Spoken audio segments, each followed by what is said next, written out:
Guess whose Christmas is ruined now, Mom? I, 30 male, moved from the central US to the northwest coast when I was 22. Mostly to get away from my crazy mother. Most of my family were all enablers of her behavior because they found it easier to just go along with it than fight her on it. Save for my 3 older sisters who got out of Dodge because they couldn't take her shit. One of them even moved to Canada. So yeah, I was not only the only boy, but also the youngest.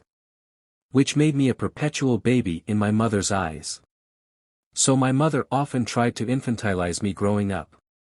She tried to spoon-feed me when I was 16, then complained I wasn't being supportive of her when I refused to let her do things like that. Then gaslit me when I didn't cave to her whining. Her behavior has been manipulative and narcissistic for as long as I can remember. She tended to make everything about her. Some referred to her as having a queen mother complex. She always expected to be honored and revered on any holiday. Because even my birthdays had to be all about her, even when she did none of the work or planning. She showed up to my 21st birthday in an outfit that looked a lot like a wedding dress of sorts. Then expected me to escort her by the arm everywhere from the moment she arrived. We were just celebrating in a local bar. Not some sort of fancy club. So that went about as well as you can expect, and she made a huge fuss saying I was humiliating her on her day. When I remarked that it wasn't her day, it was mine. She threw a tantrum and ran out like a teenage girl who'd just been dumped at the prom. And that wasn't all. She had some other habits that were unbelievably creepy towards me. She attempted to sit in my lap a few times and said she wanted cuddles. I openly called that weird and she repeated her usual by pouting and gaslighting. When she was 45 she started openly talking to other people near me about wanting to get a facelift and breast implants to look 20 years younger. And she'd give me the side eye while doing it. But my father adamantly said he'd never pay for such unneeded things. That sparked many fights where she called him unsupportive, then would spend weeks playing the victim. We were never big churchgoers, but she'd drag my father and I to the local Mormon church on random Sundays when she wanted to try and get back at me for not enabling her. We weren't even Mormons, but it was the closest church to us. She once put me on the spot trying to infantilize me in front of an entire congregation of people after the sermon and I called her out on what she was really doing. Then I just walked out.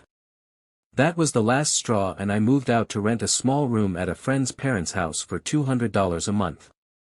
When I was packing to leave she was begging me to stay almost the entire time. I told her I was her son, not her husband. And I was sick of the creepy way she was acting around me. I had my own life to live after all. She just ran away sobbing and we didn't talk for months. I learned from my cousin that she was going around saying I'd come running back to her bosom any day.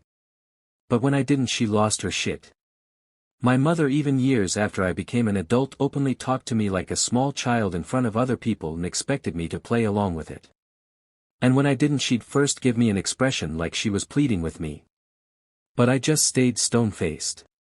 That made her grab me by the arm and try to drag me outside like a little kid to loudly whisper in my ear. But I always refused to let her and even threw her off a few times when she refused to let go. And the last time she attempted that she dug her nails into my shoulder. So I swatted her hand away so hard there was a bruise left on it.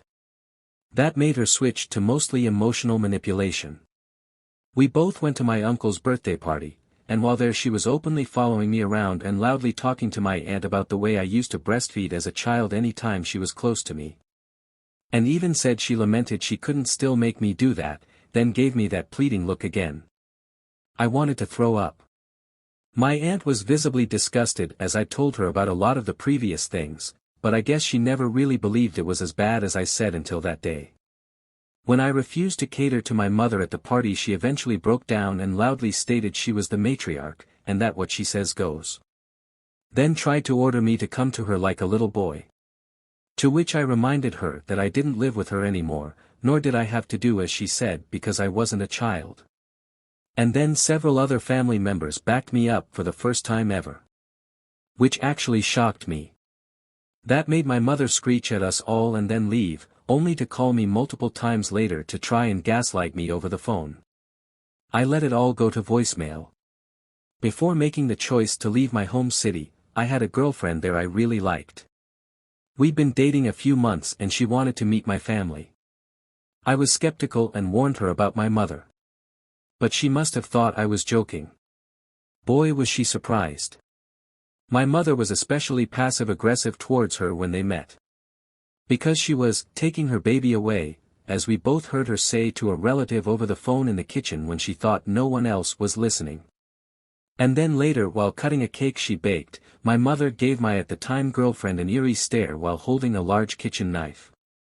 Needless to say, that poor girl couldn't deal with my mother for very long, and we ended things amicably soon after because she never wanted to risk having someone like my mother as a mother-in-law. Sadly, I had to completely agree.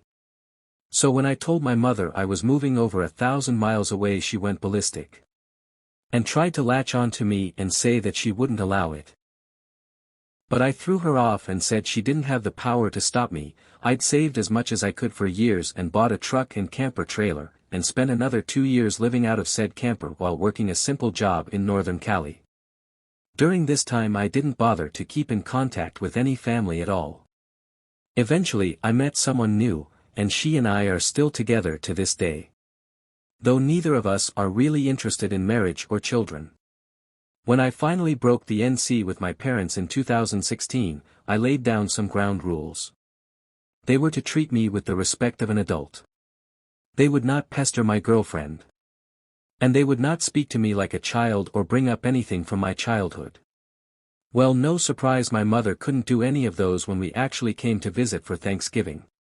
So I told her I was done, and not to bother calling me until she realized I'm a grown-ass man.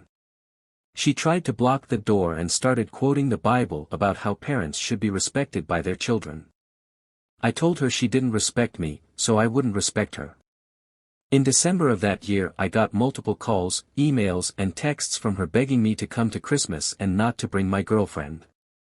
I said if she wasn't welcome, then neither was one. She called me unreasonable and called my girlfriend an interloping whore to our special bond. And no woman should come between a mother and her son. Then practically ordered me to go. When I refused, she started making empty threats of self-harm. I told her she can do what she likes with her own body. But I would not be coming to Christmas, and would instead be spending it with my girlfriend's family. My mother said I'd regret that decision and ended the call in a rage. Well, 2 days before Christmas, the door to the small house my girlfriend and I were renting was kicked in by police who were convinced that we were running a meth lab. We were detained and interrogated while police turned our yard into a veritable flea market, as a lot of our furniture and personal belongings were brought outside and arranged in rows to be inspected. They went through the house with a fine-toothed comb with drug-sniffing dogs and found nothing more than aspirin and some medication I had at the time for depression. Needless to say, they were visibly disappointed by that. Guess they'd hoped to get some big drug bust or something. Turns out this all happened because my crazy mother had called them and gave details that were so accurate, she had to have been stalking us at some point. She claimed that I was using my camper as a front to sell meth. My guess is she watched a lot of Breaking Bad. When police found nothing in the house, both vehicles and the camper, they were forced to put everything back and let us go. Understandably, we were furious. But I couldn't really do anything other than file a complaint because they'd caused some damage to the house that my landlord was angry about.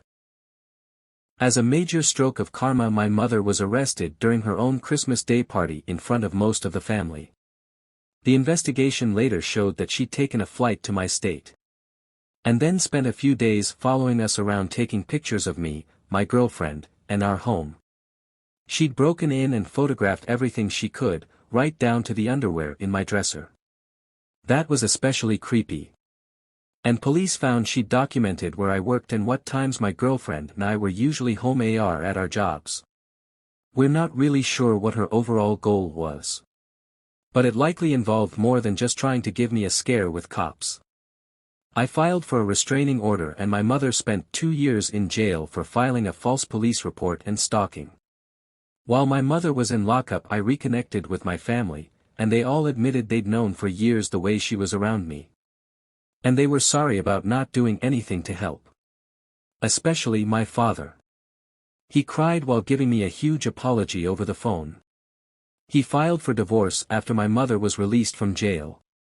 And in the divorce my mother got the house, mainly because my father no longer wanted it and agreed to let her have his share in it in exchange for a clean split.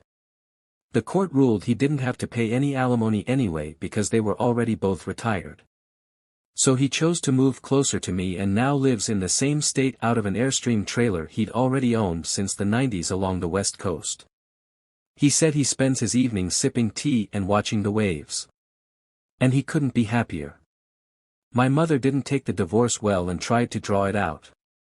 But several family members came forward with witness statements, my sisters all showed up to speak about what she was really like, and some relatives even had some recordings about the creepy things my mom used to say. On top of all that, it got out that my mother had not only cheated on my father, but done so multiple times with different men. A few of which came forward during the divorce with proof. The judge ended up refusing to let my mother draw out the divorce any longer, and even her lawyer told her to let it go if she wanted to keep her pension intact.